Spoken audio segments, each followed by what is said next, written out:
Hello అండి. ఈరోజు నల్లేరు కాడలతో పులుసు ఎలా తయారు చేసుకోవాలో చూద్దాము. ఈ నల్లేరు కాడలు ఆరోగ్యానికి చాలా మంచివి. ఇవి మనకి ఉమెన్స్లో బోన్స్ బాగా స్ట్రెంత్ అవ్వడానికి యూజ్ అవుతుంది. దీన్ని వజ్రవల్లి అని కూడా అంటారు. ఈ నల్లేరు కాడలు తీసుకోవటం వల్ల ఎముకలు చాలా గట్టిపడతాయి. అలాగే కాల్షియం, మెగ్నీషియం, ఎముకలకు కావాల్సిన వైటమిన్స్ అండ్ మినరల్స్ అన్నీ కూడా బాగా అందుతాయి. దీనికోసం మనం ఈజీగానే ఈ నల్లేరు కాడల్ని ఇంట్లోనే పెంచుకోవచ్చు. వీటిని మనము కడుపుల దగ్గర ఇలా నాటినట్లయితే మనకి ఇలా పాదులాగా పెరిగిపోతూ ఉంటుంది. మనం కూరకి మొదటి 3 కణుపులను మాత్రమే వాడతాము. ఇప్పుడు ముందుగా పులుసు చేసుకోవడానికి తాలింపు దినుసులు అలాగే అల్లం వెల్లుల్లి పేస్ట్ కొద్దిగా వేసుకొని వేయించుకోవాలి. ఇప్పుడు కొద్దిగా కరివేపాకు కూడా తీసుకోండి.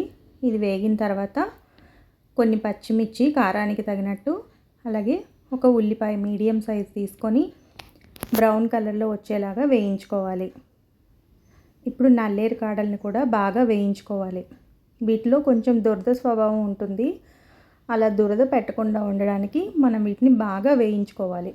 ఇప్పుడు తాలింపులోనే కొద్దిగా పసుపు, ఉప్పు వేసుకొని ఒకసారి బాగా కలిపెట్టుకోవాలి.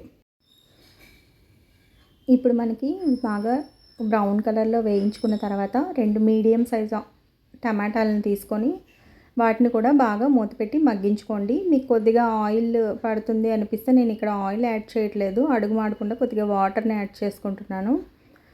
సో మనం ఉప్పు ముందుగానే వేసాం కాబట్టి టమాటాలు ఈజీగానే మగ్గిపోతాయి. ఇలా మూత పెట్టి కాసేపు వీటిని మెత్తబడనివ్వాలి. ఇలా మెత్తబడిన తర్వాత వీటన్నిటిని కొంచెం పక్కకు తీసుకొని ముందుగా మనం బెండకాయలని పెట్టుకున్నాం కదా కట్ చేసి, వాటన్నిటిని కూడా ఇందులో వేసేసి కొద్దిగా ఫ్రై చేసుకోవాలి.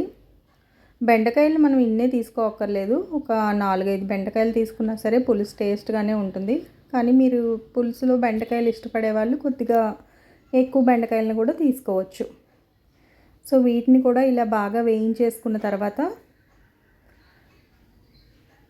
ఒకసారి ఉప్పు ఇవన్నీ ఈ స్టేజ్లో చెక్ చేసేసుకోండి. కారము, ఉప్పు ఇలా చేసుకున్న తర్వాత మనం చింతపండు రసాన్ని పులుపుకి తగ్గట్టుగా ఇందులో యాడ్ చేసుకోవాలి. ఈ విధంగా యాడ్ చేసుకొని కొద్దిసేపు మరిగించి స్టవ్ ఆఫ్ చేసేయడమే. ఇప్పుడు మనకి నల్లేరు కాడలతో పులుసు రెడీ అయిపోతుంది. ఇది మనకి రైస్లోకి చాలా టేస్ట్గా ఉంటుంది. Thanks for watching. మీరు కూడా ట్రై చేసి మీకు ఎలా వచ్చిందో నాకు కామెంట్ చేసి చెప్పండి. Thank you. Please share this video and subscribe my channel.